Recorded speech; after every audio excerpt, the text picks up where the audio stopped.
Good morning, everyone.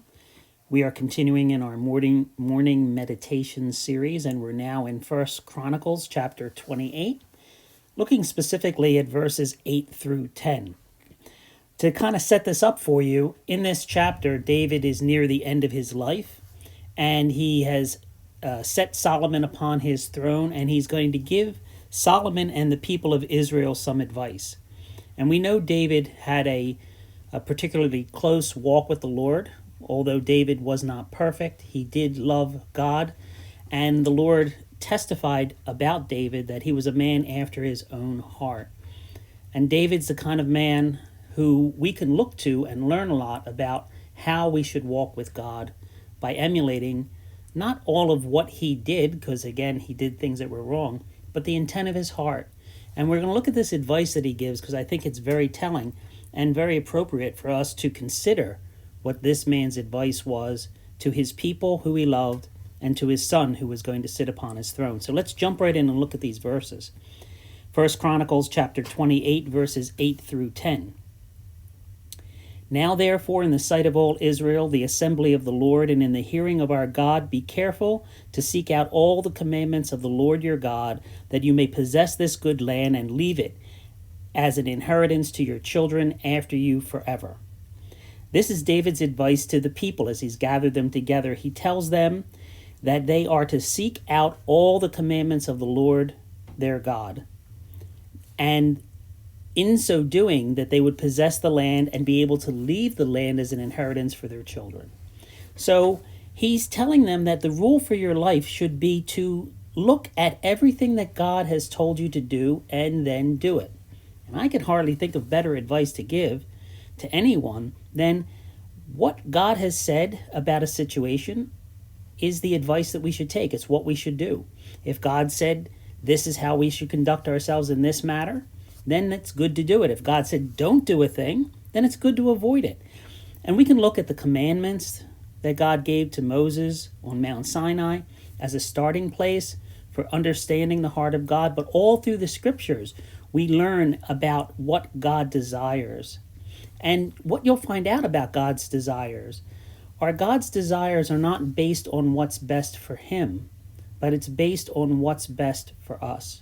That when God gives us a commandment, it's not to enhance him, but it's to bless us. So when God tells us not to lie or not to steal, when we lie and when we steal, we don't do that against God in the sense that he understands and knows all our lies before we even are able to say them. He understands deception because he knows all truth.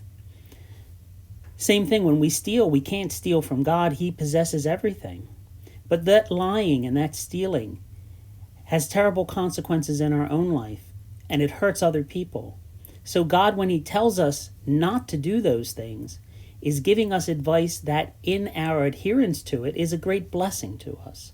So he says to the nation, seek out all the commandments of the Lord. Look at everything that God says, and everything that he says, do it. And when you do it, you'll possess this good land. God will bless you in this place, and you will continue to have this place as an inheritance for your children after you forever.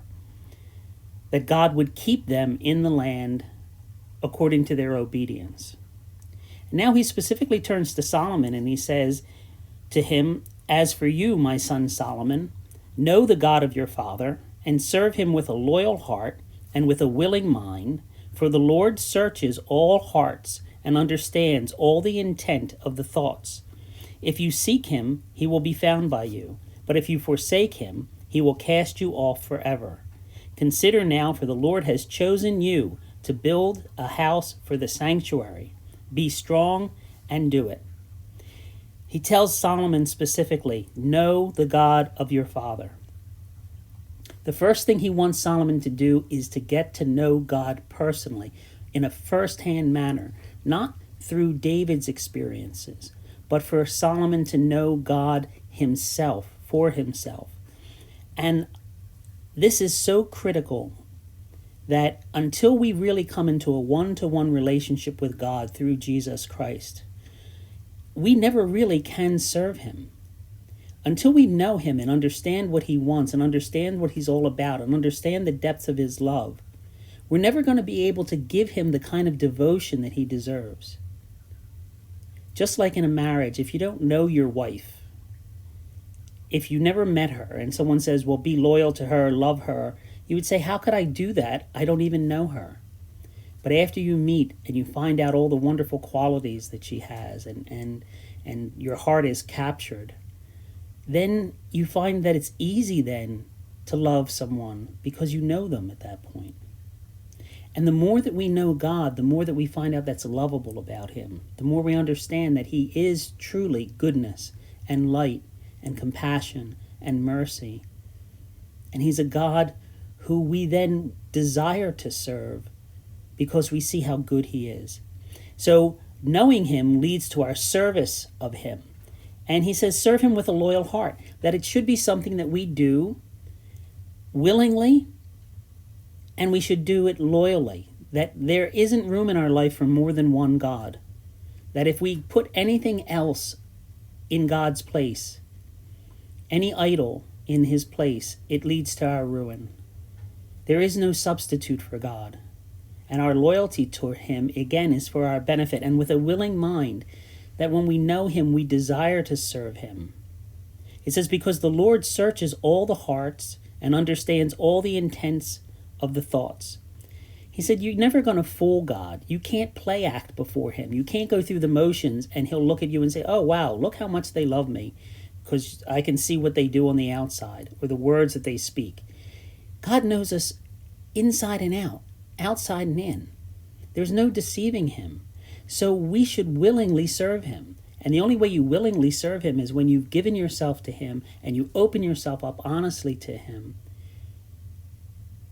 And then you can begin to have the kind of intimacy with God that not only is pleasing to him, but is essential for us in our walk.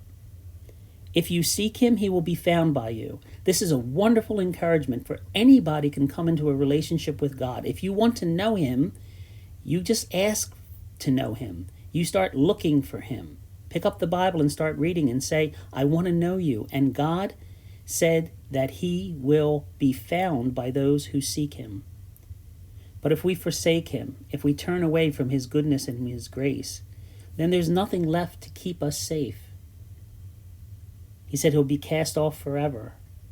And that's such tragedy for those who would take the free gift of God, salvation through the blood of Jesus Christ, and willingly disassociate themselves from that love given to us by God. When we do that and separate ourselves from God who is life, from God who is love, then all that remains is death. All that remains is a place of darkness and despair because we've cut ourselves off from light and love and goodness and mercy. Now he continues to encourage him. He says, consider now, for the Lord has chosen you to build a house for the sanctuary. Be strong and do it. The Lord has chosen you. He said, Solomon, God's given you a job to do. He's called you to do a job. And now that you know what he's called you to do, be strong and do it. Now, I know sometimes we all ask God, what do you want me to do? And it seems to me sometimes that God doesn't answer so specifically, like he's talking to Solomon here, a specific job to build the sanctuary. But I want to let you know that you're all called by God, and you have a mission to do that God has given you. And what happens many times is because we don't get into the Word and we don't spend time with him, sometimes we don't understand what he's really called us to do. And he's called Solomon here to build a house, a sanctuary, a place where all the world could come in contact with God, where the Lord's name could be lifted up and glorified, and people could come and find God and begin a relationship with him there, and just a place of sanctuary, a place where they would be secure and safe. That's what he asked Solomon to do. But you know what? He's asked us to do the exact same thing. Because if we look at 1 Peter chapter 2, in verse 4, Peter says to the people, coming to him as a living stone, speaking of Christ, rejected indeed by men, but chosen by God and precious. speaking about Jesus, he said, "You also, as living stones, are being built up a spiritual house, a holy priesthood, to offer up spiritual sacrifices acceptable to God through Jesus Christ." He's saying that we are stones in the spiritual house that God's building, that we are a holy priesthood, and our job is to offer up spiritual sacrifices acceptable to God. Solomon was to build an earthly temple, an earthly sanctuary. But Jesus is building us up into a spiritual house, a spiritual sanctuary. And our job here on this earth is to offer up spiritual sacrifices, to put the will of God in front of our own will, to consider the eternal and the unseen kingdom more than we think about the physical world that we're in. And by offering up those spiritual sacrifices, we will be that holy priesthood that can call people to a reconciliation with God. And we can point them to Jesus Christ, who did the work and deserves all the glory. So you have a great mission in front of you. And I encourage you to know the Lord your God and to serve him freely and willingly with all your heart, all your mind, all your soul, and all your strength. Have a great day, everyone.